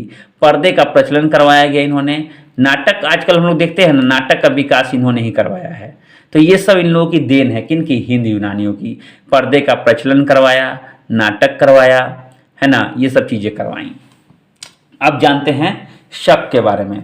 हम लोगों ने हिंद यूनानी पढ़ लिया। दूसरा क्या है? हंस स प क, तो हंस पक, तो स शक आ गया, है ना। शक जो थे, कहा जाता है कि मूलतः मध्य एशिया से आए थे। शक जो है मूलतः कहाँ के थे? मध्य एशिया से आए थे। देखिए इसके जो है प्रथम राजा जो थे वो मो थे। मो अ, ये अ लिखा हुआ है, अ। तो प्रथम राजा कौन थे इसके? मो थे। 58 ईसा पूर्व में जो है उज्जैन के राजा द्वारा जो है पराजित किए गए और विक्रमादित्य की उपाधि इन्हें मिली। और तभी जो है विक्रम संवत का शुरुआत हुआ। तभी जो है विक्रम संवत का जो है शुरुआत हुआ। विक्रम संवत की संख्या कौन कौन से लोगों ने जो है विक्रमादित्य की उपाधि धारण की? तो विक्रमादित्य की उपाधि धारण करने वाले जो है 14 लोगों ने अब तक कर लिया है। अब तक कितने लोगों ने विक्रमादित्य की उपाधि धारण कर ली है? 14 लोगों ने। सबसे विख्यात विक्रमादित्य कौन है? चंद्रगुप्त द्वितीय। याद रखिएगा ये सब चीज कि अब तक कितने लोगों ने विक्रमादित्य किया है? 14 लोगों ने। सबसे विख्यात चंद्रगुप्त है। अब यहाँ मैंने छोटा सा ट्रिक मैंने खुद से बनाया है, तुरंत 1 मिनट में जो है उस समय लिखते लिखते मैंने बना लिया था। सोचा था आपको याद करवा दूंगा। तो याद करने के लिए आपको करना क्या पड़ेगा कि शक के राजा, जी हाँ, शकों के राजा, तो शक जो भी शक के राजा थे वो उनका स्थान कहाँ कहाँ था? अफगानिस्तान, पंजाब, मथुरा, पश्चिम भारत के दक्कन, पश्चिम भारत और दक्कन। तो ये 4 जगहों पे इनका शासन था। इन 4 जगहों पे इनका शासन था। तो मैंने इसको एक ट्रिक बना दिया कि मैं पश्चिम भारत के दक्कन चलेंगे। आप और मैं पश्चिम भारत के दक्कन चलेंगे। दक्कन पश्चिम भारत में है नहीं, बस ये ट्रिक है। आ से हो गया अफगानिस्तान, प से हो गया पंजाब, म से हो गया मथुरा, पश्चिम भारत हो गया और दक्कन हो गया। सबसे अधिक शासन उन्होंने पश्चिम भारत में किया है। शकों ने सबसे अधिक शासन कहाँ पे किया है? पश्चिम भारत में। सबसे प्रतापी राजा जो थे वो रुद्रदामन प्रथम थे। सबसे प्रतापी राजा कौन थे? रुद्रदामन प्रथम। और रुद्रदामन प्रथम ने एक काम करवाया, सुदर्शन झील का जीर्णोद्धार करवाया। ये सुदर्शन झील आपको फिर एक जगह और मिलेगा, गिरनार पर्वत पर। गिरनार पर्वत पर भी सुदर्शन झील का जो है जीर्णोद्धार हुआ था, लेकिन वो गिरनार पर्वत है, ये क्या है, कठियावाड़ में। सुदर्शन झील का जीर्णोद्धार, कठियावाड़ के सुदर्शन झील का जीर्णोद्धार अगर पूछे तो किसने करवाया, रुद्रदामन प्रथम ने। और गिरनार अभिलेख जो सबसे लंबा अभिलेख है वो इसी का है, सबसे लंबा संस्कृत में है। तो ये आशा करता हूं कि ये आपको याद हो गया होगा। अभी ये आपको सुदर्शन झील आगे भी मिलेगा। चलिए आगे चलते हैं। कुषाण साम्राज्य के जो संस्थापक थे कुषाण वंश के, कौन थे, कुजुल कडफिसेस। कौन थे, कुजुल कडफिसेस। सबसे प्रतापी राजा कनिष्क थे। जी हाँ, पुरुषपुर इनकी राजधानी थी। मैं जो ब्रैकेट में लिखूंगा ना वो क्या होगा, राजधानी होगा। तो पुरुषपुर इनकी क्या थी, राजधानी थी। 78 ईसा पूर्व में उन्होंने शक संवत चलाया, जिसे भारत लिखा है मैंने, भारत सरकार यूज करती है। देखिए इसे कौन यूज करती है, भारत सरकार, शक संवत को। 78 ईसा में गद्दी पर बैठे थे और गद्दी पर बैठने के उपलक्ष्य में उन्होंने खुशी में जो है शक संवत चलवाया था। तो कनिष्क जो है कब गद्दी पर बैठे, उसी समय से भारत सरकार भी जो है अपना टाइम गिनती है।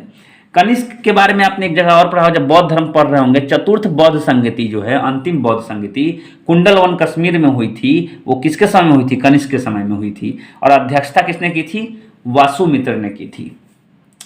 कनिष्क जो थे वो दो गो था ना, हीनयान और महायान। हीनयान और महायान दो भाग में बट गया था बौद्ध धर्म। तो यहाँ पे कनिष्क जो है वो महायान संप्रदाय के अनुयायी थे। कनिष्क के दरबार में राजवैद्य थे चरक। चरक संहिता इन्होंने लिखी है, तो मैंने उनका चरक संहिता लिखा नहीं है, अब नाम में उनका जुड़ा हुआ है तो क्या लिखना है। तो चरक संहिता की शुरुआत की थी चरक ने, ये आयुर्वेदाचार्य थे। राजकवि अश्वघोष थे जिन्होंने बुद्धचरित लिखा था। अश्वघोष ने बुद्धचरित लिखा था। 102 में कनिष्क की मृत्यु हो गई। 102 में कनिष्क की मृत्यु हुई। कुछ अन्य तथ्यों को देख लेते हैं, जैसे कनिष्क के काल में नागा अर्जुन थे जिनको भारत का आइंस्टीन बोला था। माध्यमिक सूत्र जिसमें सापेक्षता का सिद्धांत है। किसका सिद्धांत है, सापेक्षता का। मैंने नहीं लिखा है, आप लोग याद करने का प्रयास कीजिए। नागा अर्जुन को भारत का आइंस्टीन बोला जाता था। उन्होंने माध्यमिक सूत्र लिखा। माध्यमिक सूत्र में किस चीज का वर्णन है, सापेक्षता का सिद्धांत। इसी की वजह से इनको आइंस्टीन बोला जाता था। उसके बाद कुषाण शासक एक थे देवपुत्र। देवपुत्र ने जो है क्या किया, गंधार शैली की शुरुआत की, मथुरा शैली की शुरुआत की और रेशम मार्ग को संरक्षण दिया। रेशम का व्यापार होता था चाइना से, उस मार्ग को उन्होंने संरक्षित किया। तो ये कुषाण वंश था। अब आते हैं गुप्त साम्राज्य।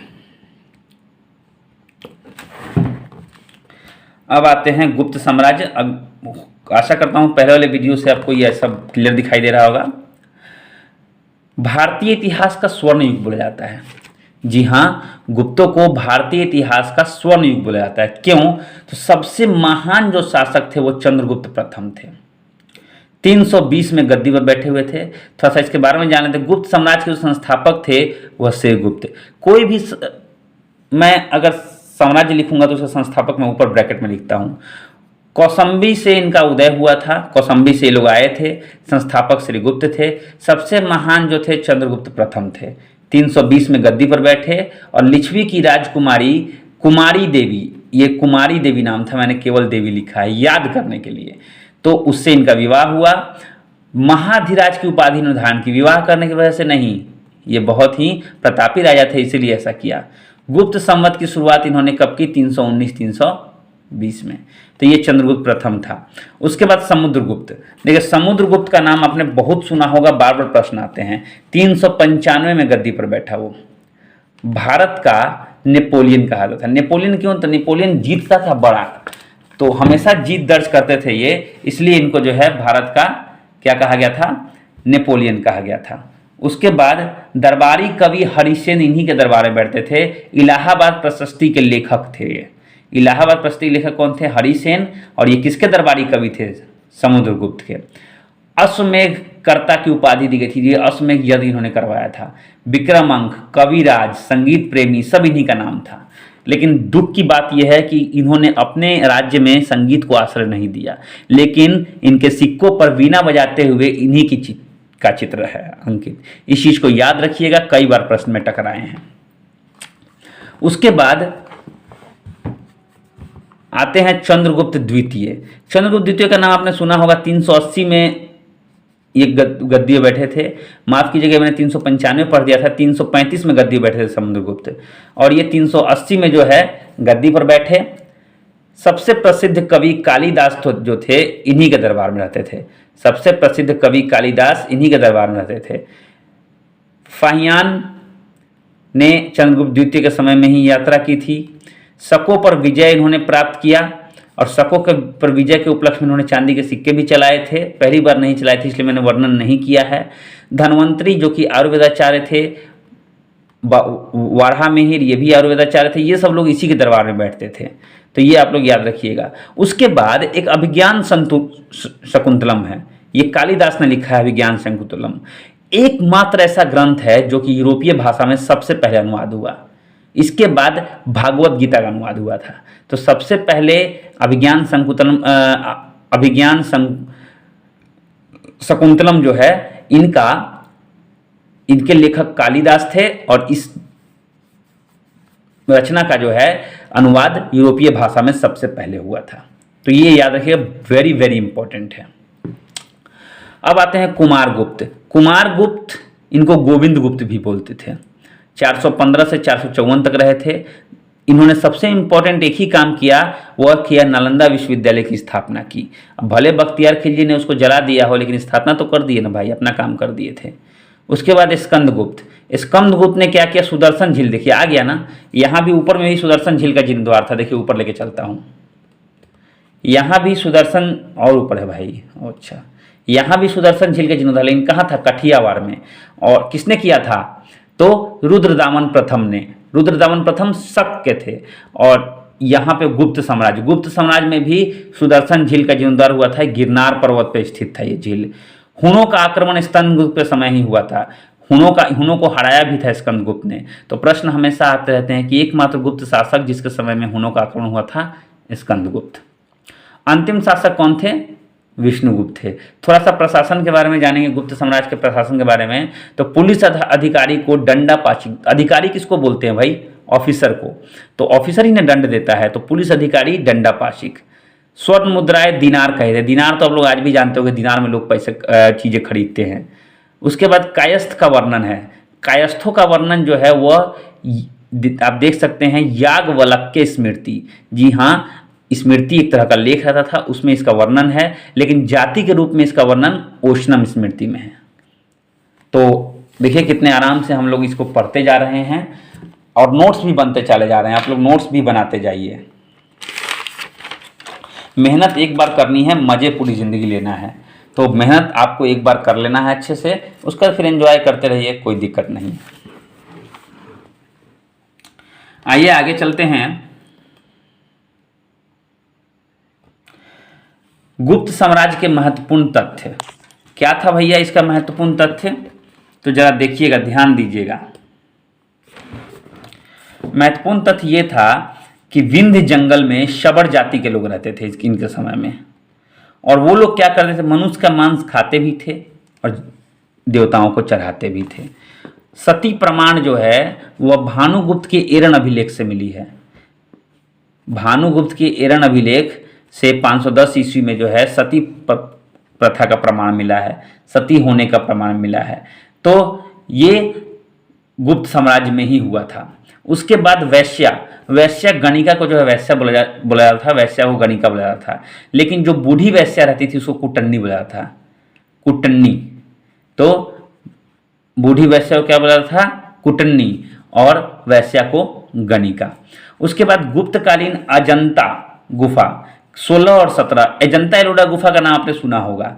तो उसमें जो अजंता की गुफाएं हैं, जिसमें बहुत सारा बुद्ध के जीवन चरित्र के बारे में बहुत कुछ प्रिंट किया हुआ है, उसमें जो है गुफा नंबर 16 और 17 जो है वह गुप्तकालीन गुफा है, गुप्तों के समय में बनी है। गुप्त की शासकीय भाषा संस्कृत थी।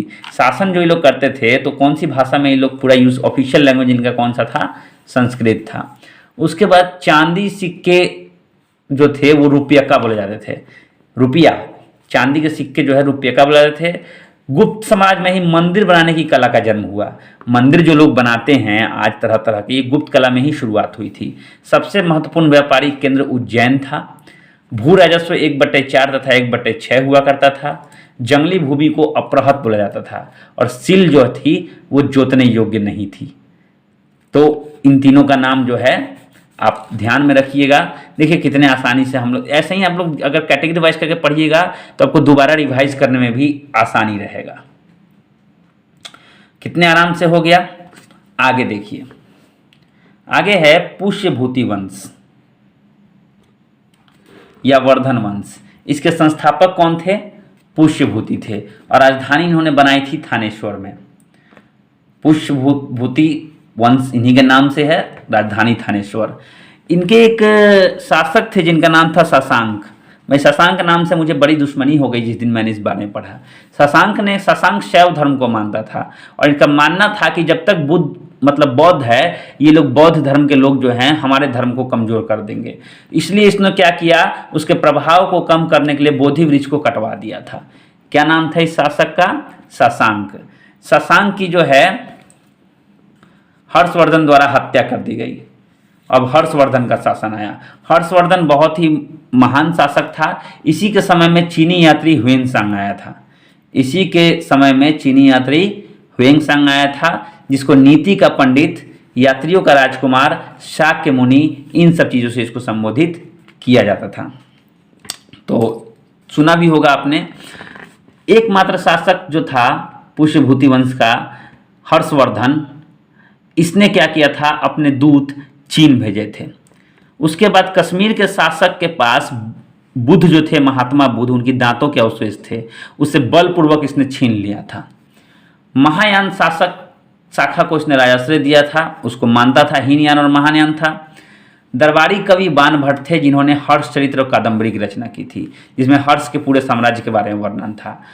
और हर्षवर्धन ही जो थे अंतिम हिंदू सम्राट थे। जी हाँ, हर्षवर्धन अंतिम हिंदू सम्राट थे। किसके? पुष्यभूति वंश के। उसके बाद दक्षिण भारत के राजवंश। अब इसके बारे में थोड़ा सा हमें डिटेल में पढ़ना होगा। दक्षिण भारत के राजवंश में देखिए हमें पढ़ना है सबसे पहले पल्लव वंश, उसके बाद राष्ट्रकूट, उसके बाद कल्याणी, उसके बाद चोल, सबके बारे में पढ़ेंगे। सबसे पहले आते हैं पल्लव वंश। पल्लव वंश के संस्थापक थे सिंह विष्णु और राजधानी थी कांचीपुरम। ये वैष्णव धर्म को ये लोग मानते थे। तो इसमें देखिए शासक का नाम, कुछ महत्वपूर्ण शासकों के नाम मैंने लिखा है, जैसे महेंद्र वर्मन। जिसने जो कीर्ति की है मैंने उसी को शामिल किया। जिसने कुछ नहीं किया उसका नाम आपको पढ़ने की आवश्यकता नहीं है। महेंद्र वर्मन, इसने मत विलास प्रहसन की रचना की थी और इसने जो है पहले ये जैन धर्म में था, उसके बाद ये शैव धर्म में आ गया था। ऐसे करके आप तीर बना सकते हैं। उसके बाद आए नरसिंह वर्मन प्रथम। महाबलीपुरम का जो एक मंदिर है जिसको रथ मंदिर भी बोला जाता है, एकाशम मंदिर। तो महाबलीपुरम का जो है मंदिर, यहाँ पे जाके आप एक बार जरूर देखिए, बहुत अच्छा मंदिर है। इसने किसने बनवाया है? नरसिंह वर्मन प्रथम ने। नरसिंह वर्मन प्रथम को वातापी कोंड की उपाधि दी गई थी। उसके बाद नरसिंह वर्मन द्वितीय। अरबों का आक्रमण जो है इसी के समय में हुआ और कांची का कैलाश मंदिर का निर्माण इसने करवाया था। सबकी अपनी अपनी कहानी है। नंदी वर्मन द्वितीय, इसने क्या किया? कांची का मुक्तेश्वर मंदिर बनवाया। उसके बाद अंतिम पल्लव शासक कौन थे? अपराजित वर्मन। अंतिम पल्लव शासक कौन थे? अपराजित वर्मन। तो आप लोग ध्यान में रखेंगे इसको। देखिए कितने छोटे से छोटे मैंने इसको समाहित कर दिया है। अगर ये ल्यूसेंट में चीज लिखी रहती तो 2-3 लाइन में लिखी हुई रहती। मैंने बड़ा लिखा है ताकि आप लोग आराम से इससे पढ़ सकें। उसके बाद दक्षिण भारत के प्रमुख राजवंश। देखिए मैं हमेशा कहता हूं घबराइए नहीं, आराम से धैर्य रख के पढ़िए, तभी लूसेंट 30 दिन में पढ़ाई होगा। नहीं तो ऐसे ही घूमते रह जाइएगा लूसेंट में जीवन भर। राष्ट्रकूट। राष्ट्रकूट के संस्थापक कौन थे? दंतीदुर्ग थे। राजधानी कहाँ थी? मान्यखेत।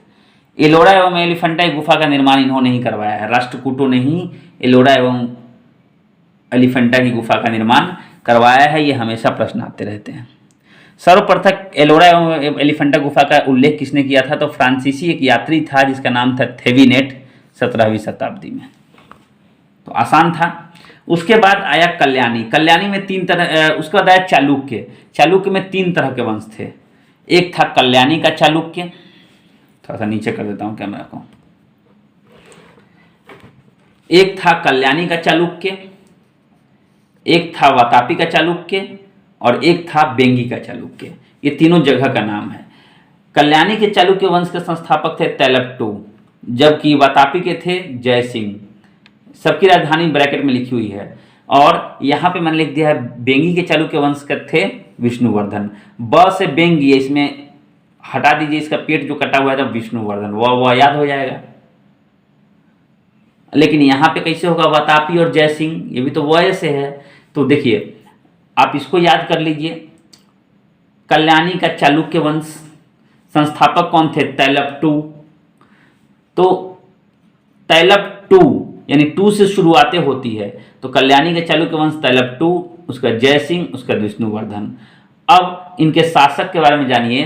तो सबसे प्रतापी शासक इसके विक्रमादित्य 6 थे, 6ठे नंबर विक्रमादित्य थे सबसे प्रतापी। इन्होंने क्या किया था? इनके समय में ध्यान दीजिएगा, विक्रमांक देवचरित विल्हन ने लिखा था। सोमेश्वर प्रथम इसके अगले शासक थे और इन्होंने क्या किया था? राजधानी को मानेखेत से कल्याणी लाया था। इन्होंने क्या किया था? राजधानी को मानेखेत से कल्याणी लाया था। वातापी में बात कीजिए तो वातापी में सबसे प्रतापी पुलकेशिन थे।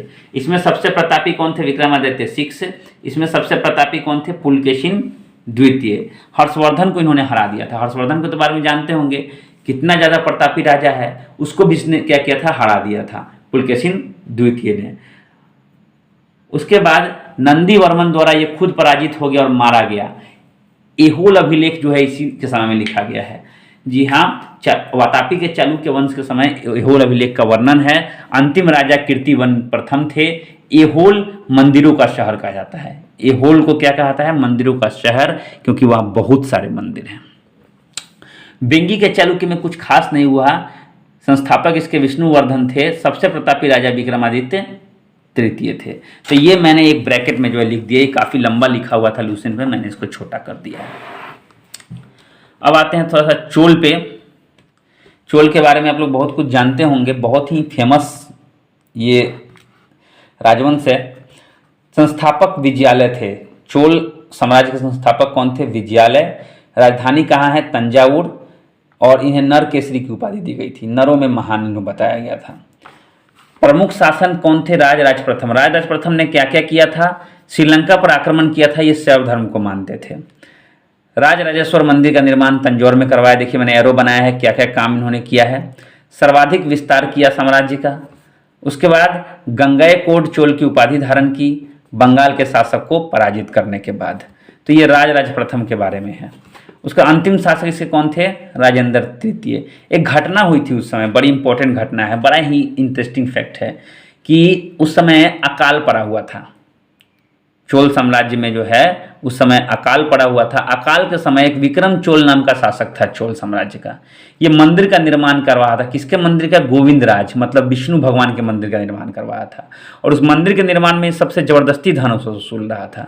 इस पर एक कोलोतुंग को जो है बहुत गुस्सा आ गया। उसने कहा एक तो अकाल पड़ा हुआ है, ऊपर से ये जबरदस्ती धन वसूल रहा है सबसे। इसने गुस्से में क्या किया कि कोलोतुंग द्वारा जो है मूर्ति को समुद्र में फेंकवा दिया गया। तब जाके रामानुचार्य जो थे उन्होंने इस मूर्ति को छान लिया, मूर्ति को निकाला और क्या किया? इसको तिरुपति में स्थापित किया। तिरुपति में अभी वही मंदिर, वही मूर्ति है। तो ये एक इंटरेस्टिंग कहानी था। मुख्य विशेषता क्या थी?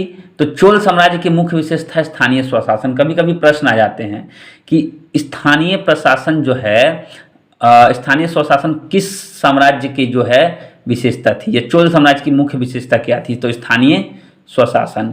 1/3 जो है उनको भूमि कर देना पड़ता था कर के रूप में। उसके बाद चतुर्वेदी मंगलम, कर मुक्त भूमि। कर मुक्त जो भूमि रहती थी उसको क्या कहा था? चतुर्वेदी मंगलम।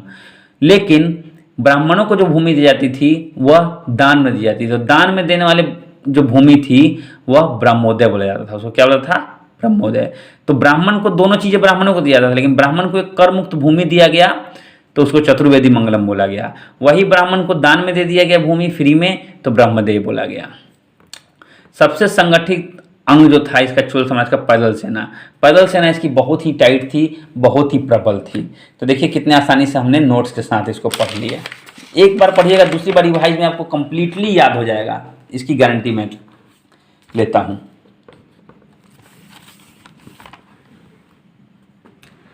अब आते हैं चोल में, थोड़ा सा और देखते हैं। देखिए ये पेज नंबर है, इस पे मत जाइएगा, ये पेज नंबर है।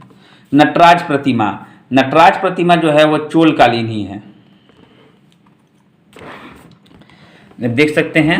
नटराज प्रतिमा जो है वह चोल कालीन में है। चोल के समय में ही नटराज प्रतिमा का निर्माण हुआ था। सबसे महत्वपूर्ण बंदरगाह कावेरीपट्टनम था, और विष्णु उपासक को अलवार और शिव उपासक को नयनार। नयन से शिव, शिव भगवान के 3 नयन होते हैं, तो नयनार, और विष्णु उपासक अलवार हो गया। अब है ये छोटे छोटे वंश है, थोड़ा इनको देख लेते हैं। यादव वंश। अब ये यादव वो वाले यादव नहीं है, यूपी बिहार वाले यादव भैया, लालू जी वाले यादव, अखिलेश जी वाले यादव, वो नहीं है। ये यादव इनका नामे था, ये दक्षिण भारतीय राजवंश थे, यादव इनका नामे था। संस्थापक थे भिल्लम पंचम, अब समझ में आ गया होगा, यादव नहीं। राजधानी इनकी देवगिरी थी। सबसे प्रतापी राजा जो थे वो सिंहण थे। सबसे प्रतापी राजा कौन थे, सिंहण थे। अंतिम शासक जो थे वह कौन थे, रामचंद्र। जी हाँ, रामचंद्र इनके अंतिम शासक थे। मालिक कफूर के सामने इसने आत्मसमर्पण कर दिया था, किसने, रामचंद्र ने। आगे होयसल वंश। होयसल के जो है संस्थापक विष्णुवर्धन थे। राजधानी द्वार समुद्र थी, और हेलीविड जो कि आधुनिक हेलाविड है, अभी द्वार समुद्र। अंतिम शासक ने क्या किया, मालिक कफूर द्वारा पराजित हो गए, और वीर बल्लाल ने क्या किया, इसकी हत्या कर दी। अंतिम शासक जो थे, माफ कीजिएगा, अंतिम शासक वीर बल्लाल थे, मालिक कफूर द्वारा इसे पराजित कर दिया गया था। कभी कभी होता है, टंग स्लिप करता है जब आप लंबा पढ़ रहे हो इतना सारा। मैं लगभग 11 बजे से पढ़ रहा हूँ, पौने 11, माफ के 10:30 से, और इस समय बज रहे हैं सुबह के 3:30। सारे नोट्स मैंने आपके लिए अभी बनाए हैं, तो थोड़ा सा टंग स्लिप हो सकता है। कदम वंश। मयूर शर्मन, राजधानी बनवासी। गंग वंश बृहस्पति पंचम ने। काकतीय वंश बीटा प्रथम, राजधानी कहाँ थी, अमरकोंड। तो ये छोटी छोटी चीज़ें थी, इनका कुछ खास योगदान था नहीं। आगे देखते हैं सीमावर्ती राजवंश। सीमावर्ती राजवंश से आप लोग क्या समझते हैं? सीमावर्ती राजवंश मतलब जो सीमावर्ती क्षेत्रों में थे। तो हमें 3 राजवंशों के बारे में पढ़ना है, पाल वंश, सेन वंश और कश्मीर के राजवंश। बड़ा लंबा लंबा लिखा हुआ है, देखो मैंने कितने आसानी से इसको समाहित कर दिया है कॉलम में। पाल वंश संस्थापक गोपाल, राजधानी मुंगेर। आदेनपुरी की स्थापना जो है, आदेनपुरी विश्वविद्यालय की स्थापना किसने की थी? गोपाल ने ही की थी। ये प्रश्न हमेशा आते ही रहते हैं। बौद्ध धर्म जो था, बौद्ध धर्म के अनुयायी था, ये को मानने वाला था। महान शासक थे इसके धर्मपाल। धर्मपाल ने क्या किया? उत्तरापद स्वामी की जो है उपाधि धारण की थी, और उपाधि किसने दिया था? सोढल ने दिया था। सेन वंश में देखिए तो सामंत सेन थे, इसके संस्थापक कौन थे? सामंत सेन। राजधानी थी नदिया, बाद में लखनौती हो गई। दान सागर, अद्भुत सागर, ये जो है बलाल सेन की कृति है। बलाल सेन ने इन्हें क्या कहा था? दान सागर, अद्भुत सागर। उसके बाद शैव धर्म, शैव धर्म के ये अनुयायी थे। ये किसके अनुयायी थे? शैव धर्म के। यहाँ एक चीज़ और ध्यान देने योग्य बात है, ये बल्लाल सेन जो मैंने लिखा है, ये बल्लाल सेन ने दान सागर और अद्भुत सागर का जो है क्या किया था? निर्माण करवाया था। महान शासक लक्ष्मण सेन थे इसके। सबसे महान शासक कौन थे? लक्ष्मण सेन। दरबार में जयदेव, जयदेव याद है ना, गीत गोविंद के रचनाकार। धोथी, ये सब ऐसे बड़े बड़े हला युद्ध ऐसे लेखक रहते थे। प्रभुनेश्वर मंदिर जो है देवपाड़ा में, उसका निर्माण इसने करवाया। पहला शासक ऐसा था जिसने अपना अभिलेख हिंदी में लिखवाया। जी हाँ, इसका अभिलेख आप भी पढ़ सकते हैं। सेन वंश जो थे, इन्होंने अपने अभिलेख को किसमें लिखवाया था? हिंदी में। बंगाल का अंतिम हिंदू शासक था ये, बंगाल में ये अंतिम हिंदू शासक। बंगाली में सेन लोग रहता है। कश्मीर में बहुत सारे लोग हैं, छोटा छोटा देखते हैं। कारकोट वंश 627 इसमें गद्दी पर बैठा। दुर्लभ वर्धन इसके संस्थापक थे। ह्वेन सांग की कश्मीर यात्रा इसी के समय हुई थी, कारकोट वंश के समय में, ह्वेन सांग की कश्मीर यात्रा। सबसे शक्तिशाली कौन थे? ललितादित्य मुक्तापीठ, कारकोट वंश के संस्थापक ललितादित्य मुक्तापीठ। मार्तंड मंदिर का निर्माण इन्होंने ही करवाया था। तो इसको आप एक बार में ऐसे घेर लेंगे। आगे उत्पल। अब यहां देख सकते हैं उत्पल जो है, उत्पल ये एक अलग क्या है? साम्राज्य है। इसके प्रशासक, इसके संस्थापक कौन थे? अवंती वर्मन। नहरों का निर्माण करवाया गया। उसके बाद एक लेडीज कहिए उसको, एक महिला रानी हुई थी जिनका नाम था द्विदा। ये बहुत ही महत्वाकांक्षी शासिका थी। इन्होंने अवंतीपुर की स्थापना की थी। उसके बाद लोहार वंश। लोहार वंश का संस्थापक था संग्राम राज।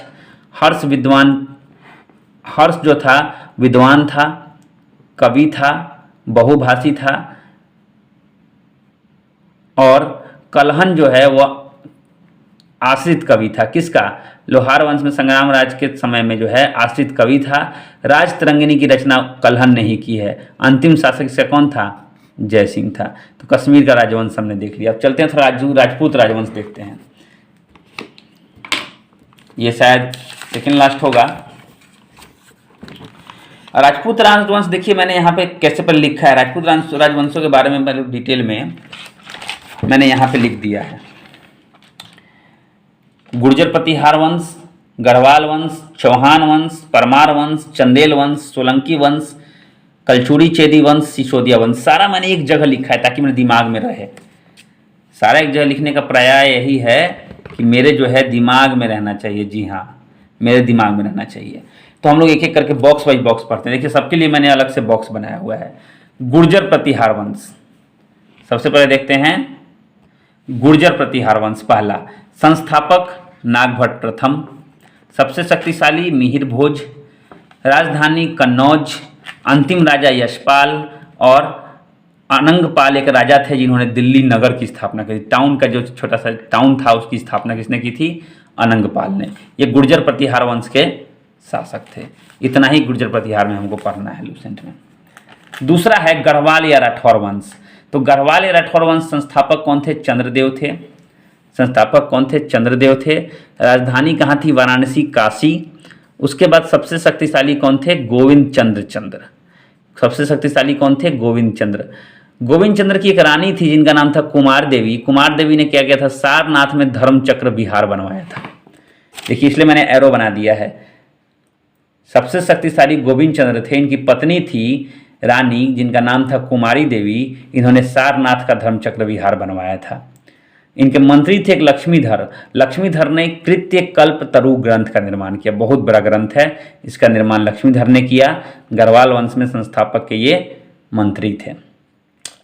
इसी में एक घटना हुई थी कि जयचंद जो है गढ़वाले राठौर वंश का संस्थापक शासक था। जयचंद का नाम आपने सुना होगा। इसी की पुत्री संयोगिता थी जिसका अपहरण पृथ्वीराज तृतीय ने कर दिया था। ये अंतिम शासक था चौहान वंश का। 1194 में चंदावर का युद्ध हुआ जिसमें मोहम्मद गौरी ने जो है किसको मार दिया? जयचंद को मार दिया। तो जयचंद भी गढ़वाल वंश का शासक ही था। अब आते हैं चौहान वंश। चौहान वंश देखेंगे, इसको चहमान वंश भी बोला जाता है। इसको जो है चहमान वंश भी बोला जाता है। संस्थापक कौन थे? वासुदेव थे। देखिए मैंने राज लिखा है, राज से राजधानी हो गया। राजधानी कहाँ थी? अहिच्छत्र थी। अहिच्छत्र से अजमेर ले जाया गया। शक्तिशाली राजा थे, मैंने खाली शक्तिशाली लिखा है। विग्रह राज फोड़ बीसल देव, ये पूरा एक नाम है। कवि जो थे वो कौन थे? तो दरबारी कवि उनके थे सोमदेव, जिन्होंने ललित विग्रह राज की जो है एक ललित विग्रह राज की कीर्ति की थी सोमदेव ने। 2.5 दिन का झोपड़ा विद्यालय के रूप में पहले इन्होंने ही बनवाया था। विग्रह राज चतुर्थ जो हैं इन्होंने जो है माफ़ कीजिएगा, हाँ, इन्होंने जो है 2.5 दिन का झोपड़ा बनवाया था। तो 2.5 दिन का झोपड़ा एक मस्जिद था, लेकिन उस समय नहीं था, उस समय एक विद्यालय था, बाद में उसको मस्जिद बना दिया गया। अंतिम शासक कौन थे? पृथ्वीराज तृतीय। पृथ्वीराज के दरबारी कवि थे चंद्रबरदाई। चंद्रबरदाई की कविता सुनिएगा ना तो बहुत मजा आएगा। तो इन्होंने एक रचना की जिनका नाम था पृथ्वीराज रासो। जी हाँ, जिसमें पृथ्वीराज के पूरा राजशाही चीज़ों के बारे में लिखा हुआ था। जैन मंदिर का शिखर जो है रणथंभौर में एक जैन मंदिर है, उसका शिखर जो है पृथ्वीराज तृतीय ने लगवाया है। तराइन का युद्ध हुआ, प्रथम युद्ध 1191, जिसमें मोहम्मद गौरी के साथ हुआ। गौरी को हरा दिया इन्होंने। लेकिन राजपूतों में एक बहुत खराबी ये थी कि ये लोग किसी को हराते तो मारते नहीं थे, उसको भेज देते थे। वो हार के गया, दोबारा आया पूरा जोश के साथ 1192 में, और इस बार पृथ्वीराज तृतीय मारे गए। तो ये पृथ्वीराज की कहानी थी। यही पृथ्वीराज तृतीय है जिन्होंने जयचंद की पुत्री संजोगिका को तो मंडप पर से हर लिया था। परमार वंश। परमार वंश संस्थापक उपेंद्र राज हैं। राजधानी धारा है, लेकिन प्राचीन राजधानी उज्जैन है। तो प्राचीन नाम से पता चलता है, पुराना नाम उज्जैन, तो उज्जैन।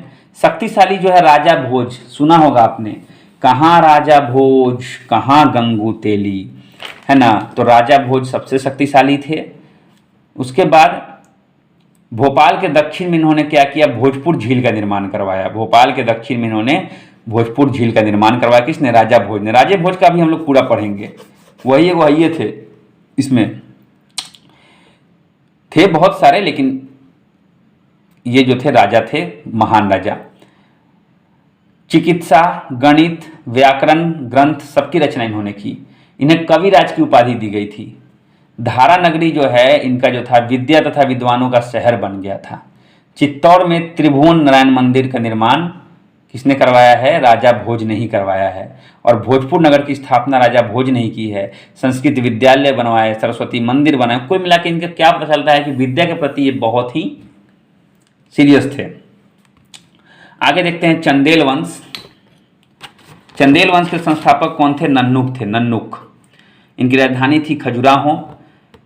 राजा धंग जो थे वह उन्होंने क्या किया? राजधानी को कलिंजर से खजुराहो स्थापित किया था। सबसे प्रतापी राजा इसे कौन थे? यशोवर्मन।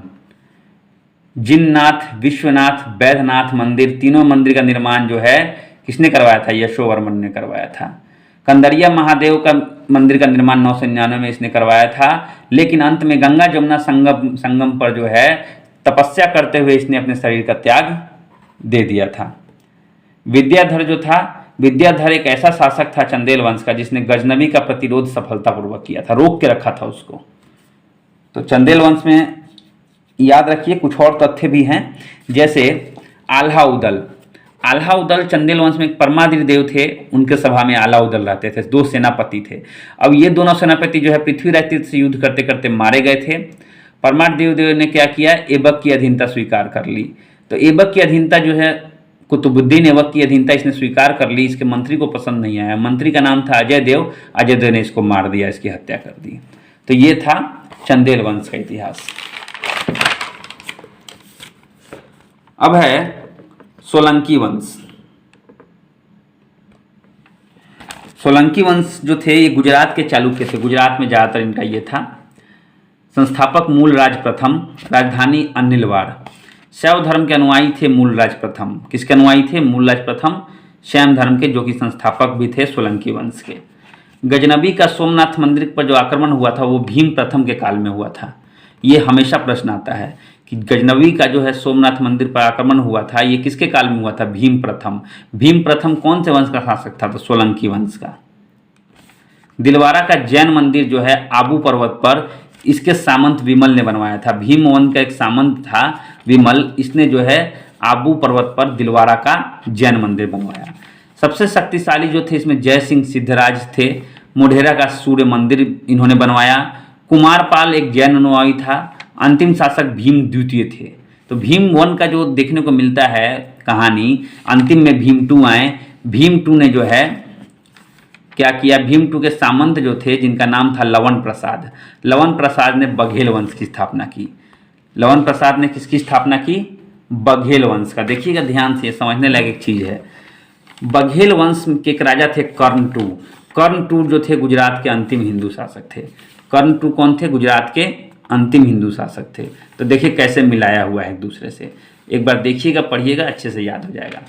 उसके बाद कलचुड़ी, देखिए मेरे नोट्स बनाने का यही है कि एक बार लिखते हैं हम लोग, एक बार पढ़ते हैं और रिवाइज करने में आसानी रहती है। कलचुड़ी, इस सब का कॉन्फिडेंस भी बढ़ता है। कलचुड़ी चेदी वंश, जी हाँ, कलचुड़ी चेदी वंश, संस्थापक थे कोक्कल, राजधानी थी त्रिपुरी, शक्तिशाली राजा थे गंगदेव, जिनके पास विक्रमादित्य की उपाधि थी। कर्णदेव जो थे इन्होंने कलिंग पर विजय प्राप्त किया था। तो छोटा सा है, ज़्यादा प्रश्न इसमें से आते नहीं हैं। सिसोदिया वंश अपने आप को सूर्यवंशी भी बोलते थे। इसके संस्थापक मेवाड़ राजवंश थे। कोई व्यक्ति विशेष नहीं था, ना ऐसा वर्णन है इतिहास में। राजधानी कहाँ थी? चित्तौड़। राजा कुंभा जो थे उन्होंने जो है विजय स्तंभ का निर्माण, राणा कुंभा सिसोदिया वंश के थे, इन्होंने विजय स्तंभ का निर्माण करवाया था। खतौली का युद्ध हुआ था राणा संगा एवं इब्राहिम लोदी के मध्य, जिसमें लोदी हार गया था। 1518 में हुआ था खतौली का युद्ध। उसके बाद ये मैंने राजपूतों का कुछ क्रम लिख रखा है। तो पहले नंबर पे गुर्जर प्रतिहार वंश है, सोलंकी है। देखेंगे सही कालक्रम का पता इतिहास में सही से पता चलता नहीं है, फिर भी मैंने जो है इंटरनेट वगैरह सब कुछ से छांट के जो है ये चीज़ लिखा कि कैसे इसका क्रम था। कभी हो सकता है कि क्रम में आ जाए। तो गुर्जर प्रतिहार वंश, सोलंकी, उसका चौहान, चंदेल, परमार, चालुक्य, बघेल, उसके बाद कलचुड़ी, उसके बाद राठौड़। तो ये क्रम है, क्रम में थोड़ा सा इधर उधर हो सकता है, इस पर ज़्यादा ध्यान आप नहीं देंगे। मैंने तो एक बार लिख के कट कर दिया था। हमने आज हिंदू शासक जो है समाप्त कर दिया। तो दोस्तों थोड़ा सा मैं इसको ऊपर कर लूँ। तो कैसा लगा आपको ये आज का नोट्स, मुझे ज़रूर बताइएगा। कि देखिए मैंने कितने कम से कम शब्दों में और अच्छे से इसको सजा से लगता है कि आपको देख के याद हो जाए। अब ठीक से पढ़ेंगे तो याद हो जाएगा। मेरा मूड थोड़ा सा अभी थक गया हूँ। शुरू में आपने देखा होगा थोड़ा सा मैं जोश में था, तो आप लोग इसको जो है ज़रूर देख ले और ठीक से पढ़े। आपका लूसेंट 30 दिन में ख़त्म होने वाला है, इसके लिए मैं आपको पहले से ही कॉन्ग्रेचुलेशन बोल देता हूँ। तो पूरा का पूरा नोट्स, ये पूरा कॉपी भर जाएगा, ये पूरा कॉपी भरने वाला है। तैयार रहिएगा। मैंने सबसे पहले शुरू में आपको सादा दिखाया था। धैर्य रखिएगा तो परीक्षा भी सफल होइएगा। हड़बड़ाइएगा तो कहीं के नहीं रहिएगा। बस इतना ध्यान में रखिएगा। तो आशा करता हूँ कि आपको समझ में आया होगा और वीडियो को पूरा आपने देखा होगा। आप अपने नोट्स भी बना रहे होंगे दोस्त। तो अभी वीडियो बचा हुआ है, कुछ मुझे कहना है। मैं आता हूँ नोटबुक पर से हट के, और नई वाली किताब मैंने ले ली है, तो अब चिंता करने की बात नहीं है। नई वाली किताब से भी हम लोग पढ़ेंगे और आप लोग नोट्स बनाते रहिए। पूरा लूसेंट के बाद कुछ बचेगा नहीं, बड़ी आराम से जो है आप उसको पढ़ लीजिएगा और याद भी आपको मोस्टली जो है ऑप्शनल पेपर आएंगे उसमें याद भी हो जाएगा। थैंक यू वेरी मच दोस्तों। एक चीज़ और मैं कहना चाहूँगा कि जो स्पेक्ट्रम का जो हिस्ट्री है, अभी मैं रिकॉर्ड नहीं कर पाऊंगा, उसको मैंने नोट्स बना के रखे हैं। वो आपको जो है आज शाम को 3-4 बजे के आसपास मैं अपलोड कर दूंगा। तो ऐसे ही अपलोड करेंगे, दिन में सुबह में ये आपको लूसेंट मिल जाएगा और शाम को आपको 2-3 बजे जो है स्पेक्ट्रम मिल जाएगा। थैंक यू वेरी मच दोस्तों। तो दोस्तों आशा करता हूं आपको मजा आया होगा इसको पढ़ने में। और लूसेंट हम लोग एक अलग तरीके से पढ़ रहे हैं, हम लोग एक क्रांति लाने जा रहे हैं। 30 दिन तक अगर आपने ऐसे क्लास कर लिए तो एक रिकॉर्ड बन जाएगा। लूसेंट आप खत्म करेंगे। और सबसे बढ़िया चीज़ कि जब हम लोग साइंस पढ़ेंगे तो केवल रटेंगे नहीं, केवल नोट्स नहीं बनाएंगे। साइंस मेरा बायोलॉजी पे कम पकड़ है, तो बायोलॉजी थोड़ा सा आप लोगों को देखना पड़ेगा, केमिस्ट्री देखना पड़ेगा। फिजिक्स पे मेरा फिजिक्स पे मैंने बहुत रिसर्च किया है और फिजिक्स का मैं टीचर भी रह चुका हूं। तो फिजिक्स में बहुत ही आराम से आपको पढ़ा पाऊंगा और एक बार पढ़ लेंगे उससे संबंधित सारे प्रश्न आपके सॉल्व हो जाएंगे। तो हम लोग पूरे लूसेंट खत्म करेंगे 30 दिनों में और आज दूसरा दिन खत्म हुआ। आशा करता हूं कि आप नोट्स प्रिपेयर करेंगे, इस पे काम करेंगे और एक बार देखिएगा जरूर कि अगर आपने 2 दिन पढ़ा है और प्राचीन भारत समाप्त किया है तो शायद ही कोई प्रश्न होंगे जो प्राचीन भारत से आपके छूटेंगे। तो कैसा लगा आप लोगों को नोट्स, आप लोग मुझे जरूर कमेंट बॉक्स में बताइएगा। कोई कमी हो तो जरूर बताइएगा। जहां तक सवाल है पीडीएफ की, तो पीडीएफ मैं इसलिए प्रोवाइड नहीं कर रहा हूं अभी कि मैं चाहता हूं कि आप लोग खुद से नोट्स एक बार प्रिपेयर करें, खुद से बनाइए। मेरे वीडियो से आप लोग आइडिया लीजिए, पूरा वीडियो देख लीजिए, आपको बहुत चीज समझ में आ जाएगी। और देखने के बाद जो है आप खुद से नोट्स बनाइए, वीडियो को रोक रोक के देखिए तब नोट्स बनाइए। जहां जो टॉपिक है कहता हूं कि पूरा पेज का अगर वीडियो नहीं आएगा तो जो मैं पढ़ा रहा हूं उसका वीडियो क्लियर आएगा। तो आप लोग जो है खुद से नोट्स बनाइए, बहुत जो है आपकी तरफ फायदा करेगा। मैं एक बार और आपसे कह रहा हूं, एक बार ट्राई करके देखिए मेरी बात मान के। थैंक यू वेरी मच दोस्तों। कल नहीं परसों एक दिन बीच करके फिर से मैं डे 3 लेके आऊंगा और डे 3 में फिर से हम लोग लूसेंट के 10 पेज को नोट्स के साथ खत्म करेंगे। Thank you very much.